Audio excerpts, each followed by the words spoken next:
All right, so in this video, we're going to check out another piece of Super Eagles head coach Augustine Eguavoen's interview with the NFF media team. This time he talks about Odion Ighalo's situation. As we all know, he is not in camp yet, so he speaks on that situation, and he also drops two names that he would have considered replacing Ighalo with. If not that, the rule states you can only replace injured players at this point in time. And that's ridiculous because CAF knows what's going on. CAF knows that these clubs are refusing to release players, so why not make it a little bit easier on these teams? Anyways, Silas Nwankwo of Nasarawa United was the top goal scorer in the NPFL last season. Did not leave the league, unlike most of the players who did well last season. So he is still in the NPFL. Actually scored against Aqua United the last match day. Big, strong striker. Great movement. Good finishing. Also creates chances for his teammates. All around good striker. Not going to make the list, but the shout out is good enough to start the year with.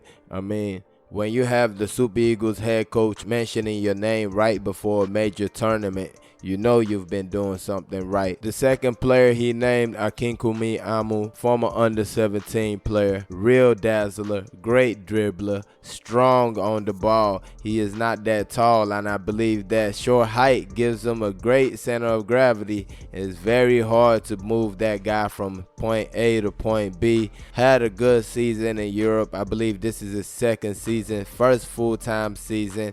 Played a bunch of matches, scored a bunch of goals, 9 goals if I'm not mistaken, 5 assists for his team.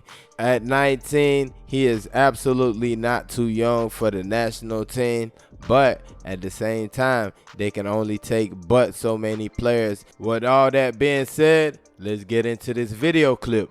Please make sure to like and subscribe. Have you spoken with Ighalo yet, or we moved on without? Yeah, we spoke, we exchanged text messages, and from his response, he's doing everything possible to come by, and I thought of replacing him. I gave a deadline and trying to bring in either the boy from Nasarawa United, Silas Nwankwo. He's a good player, no doubt, because he's a striker, and also Akinkunmi Amoo, but he's not a striker. But again, he can play off striker. So I thought of replacing Ighalo with any of them. But what they are saying, CAF is saying, is only based on injuries, health reasons. That's the only way you can replace players. So that's the only reason what was holding us back. But the federation is putting on all efforts. We are from here. The young man Odion is also doing his best from there. Hopefully we'll get a positive answer. So if it wasn't for the rules that says it has to be on medical grounds, otherwise you can't replace somebody, maybe we would have just told him, Odion, you know what, we don't want you to go through that. You know, psychologically, we know you are with us in spirit, but there's nothing we can do but just to replace you. But on medical grounds, he's healthy, so we don't play very bad for anybody. And I know we expect Tyrone and Jamil Collins to join us. Yes, hopefully tomorrow. Because Tyrone is playing tonight, and he'll be here tomorrow. Jamil will also be here tomorrow evening. Yeah. Thank you very much, Coach Augustine Eguavoen. All the best, Coach. My pleasure, sir.